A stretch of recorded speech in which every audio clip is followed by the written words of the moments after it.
आप अगर एक चीज नोट करेंगे ध्यान से, आप मेरी पहली क्लास सुबह 6:30 बजे होती है और मेरी आखिरी क्लास शाम को 7:30 बजे होती है। मुझे मेरी किसी क्लास में बदलाव बता देना कि सर सुबह आप ज्यादा एनर्जी में थे, या आपने कभी ऐसा देखा कि मैं दोपहर के समय आया तो चेहरा ऐसा अजीब सा लग रहा है, थके थके से लग रहे हैं। मैं सुबह 6:30 बजे पहली क्लास खत्म करता हूँ, 8:30 बजे 9 बजे से 11 बजे दूसरी क्लास लेता हूँ, फिर यहाँ 11:30 बजे से लेकर 2 बजे तक तीसरी क्लास लेता हूँ, फिर 2 बजे से लेकर 4:15 बजे तक चौथी क्लास लेता हूँ, 4:30 से 5:30 बजे तक, कभी 5:45-6 बजे तक आपकी क्लास लेता हूँ, फिर मैं YouTube की एक क्लास और खत्म करके आता हूँ। जो आधे आधे घंटे के ब्रेक है उसमें सब डिसाइडेड है कि इस टाइम पे मैं खाना खाऊंगा। तो मेरा कहना क्या है आप लोगों से कि आपने कब देखा ऐसा कि, और ऐसा मत सोचना सर पैसे मिल रहे हो तो सबको ही कर सकते हैं, नहीं नहीं, मैं रीजन बता रहा हूं ना। देखो पैसे एक समय के बाद, जैसे मैं कहूंगा कि पैसा मोह अपनी जगह रहता है, लेकिन वो आपको एक टाइम के बाद मोटिवेट नहीं कर सकता। मोटिवेशन मतलब आप ये सोच लीजिए कि पैसा आपको कब तक मोटिवेशन करेगा। आपकी सैलरी थी 10,000, सीनियर ने कहा अगर अच्छा काम करोगे तो 30,000, फिर सीनियर ने कहा कि और अच्छा काम करो 60,000, सीनियर ने कहा फिर और अच्छा काम करो 1,00,000। तुम 5 लाख तक पैसों के लिए लहोगे। मेरी मंथली मतलब मान के चलो, मोटे तौर पर बताओ, मोटे तौर पर, सच नहीं बताऊंगा। देखो 20-25 लाख मंथली जब आता है ना, तो फिर ऐसा कुछ टेंशन थोड़ी रहता है कि भाई सैलरी और बढ़ानी है। अब 20-25 लाख में सोचता है आदमी, मतलब मान लो अगर मैं 1 घंटे क्लास ना लू तो मेरा 30-35 हजार का नुकसान है, मैं बाहर दूसरी जगह जब क्लास लेता हूं। तो ऐसा मोटिवेशन अंदर से नहीं रहता कि चलो 1 घंटे और कर लेते 30,000 कमा लेंगे। अब वो 30,000 का मोटिवेशन रहा ही नहीं मेरे लिए। अब सवाल है कि फिर मोटिवेशन किससे?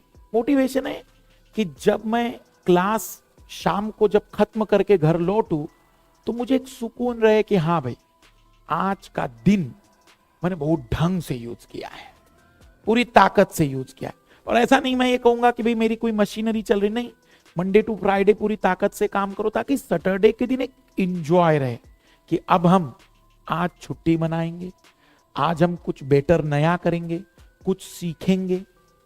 तो उससे क्या रहता है कि आपके मन में एक उत्साह रहता है कि सैटरडे आएगा फिर रेस्ट करेंगे, संडे आएगा फिर छुट्टी मनाएंगे, तो फिर मंडे के लिए उत्साह रहता है। अब आप लोग क्या सोचते हैं, पहले भी से लेकर सैटरडे संडे भी पढ़ाई कर रहे हैं, फिर आपका कोई एक दिन ऐसा खाली नहीं जाता जिस दिन आप एनर्जेटिक रोज रह सको।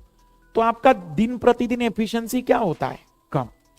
अब मेरी नई हर सोमवार को मैं नए सिरे से फिर खड़ा हो जाता हूं। दूसरा, मेरे पढ़ाने का मकसद पैसा कमाना बहुत कम है, पर मुझे पढ़ाने का मजा आता है। मतलब एक होता है जैसे भाई मैं पढ़ता भी हूं तो फिर इंजॉय के लिए कि हाँ पढ़ रहा हूं मैं, क्योंकि मुझे मजा आ रहा है। अब जैसे मैं बहुत बड़ा, शायद तुम्हें ना पता हो, लेकिन बहुत बड़ा गेम खेलने का शौकीन, मोबाइल वाले नहीं खेलता हूं मैं, सारे PS4 PS5 जो भी जितने गेम है, मतलब अगर आप मेरे साथ बैठोगे तो आप कहोगे सर आपने ये कब कर लिया, कि ये गेम कब खेल ली है। तो मैं अगर गेम खेलने बैठो, मान लो कि मैं गेम खेलने बैठ गया 4:30 बजे शाम के, तो हो सकता है मैं अगले दिन ही उठूं 10 बजे सुबह, मतलब ऐसी क्लास। वो रीशेड्यूल की बात अलग है। नहीं, मैं अगर जब पढ़ाने आता हूं तो फिर मैं गेम सब बंद करके आता हूं, क्योंकि मुझे पता है कि अगर गेम मुझे दिखा और मैं वहां बैठा तो फिर वो है कि कुछ मतलब ही नहीं। फिर खाना मैं स्विगी और ये जेप्टो वाले सब हैं, ऑर्डर किया, खाना आ रहा है, खाए जा रहे और चल ही रहा है गेम पे। हाँ मतलब गेम वाला मेरा है, कमरा है पूरा अलग, लेकिन ये ऐसा नहीं है कि मतलब ऐसे अधूरे काम नहीं कि कभी गेम खेल। जैसे मूवी, अब मूवी में मेरा कभी इतना अट्रैक्शन नहीं रहा, मैं मूवीज बहुत देखता हूँ, लेकिन ऐसा नहीं कि मैं किसी भी क्षण ना रोक सकूं। मैं जब चाहूं जब मूवी को रोक कर छोड़ सकता। अब आप लोगों का कैसा होता है, मूवी देखने बैठ गए फिर अब नहीं छोड़ सकता मैं, और मेरा कैसा है, आप किसी भी क्षण कहो, क्योंकि मुझे पता है मेरे हाथ में है, मैं जब चाहूं नेटफ्लिक्स को फिर देख लूंगा, कहां जाने वाला है वो नेटफ्लिक्स। तो ये कॉन्फिडेंस होना चाहिए। तो अपने ऊपर कंट्रोल, नियंत्रण, जितना ज्यादा तुम अपने ऊपर कंट्रोल रखोगे उतने तुम्हें एनर्जी या उत्साह की जरूरत नहीं पड़ेगी। देखो भाई थकावट मुझे भी होती है, थकता मैं भी हूं, लेकिन एक उत्साह जो होना चाहिए, जिसे हम कहते हैं कि भाई आपके अंदर एक उत्साह है पढ़ाने का, वो हमेशा बना रहे। अब जिस दिन मेरा पढ़ाने का मूड नहीं है उस दिन मैं प्रॉपर छुट्टी ले लूंगा, मैं खुल कह दूंगा भाई आज बिल्कुल ठीक नहीं लग रहा, आज नहीं पढ़ाना है। तो आपको एक क्लैरिटी है, पढ़ाना है तो पूरी ताकत से पढ़ाना है, नहीं पढ़ाना है तो नहीं पढ़ाना है। बट ये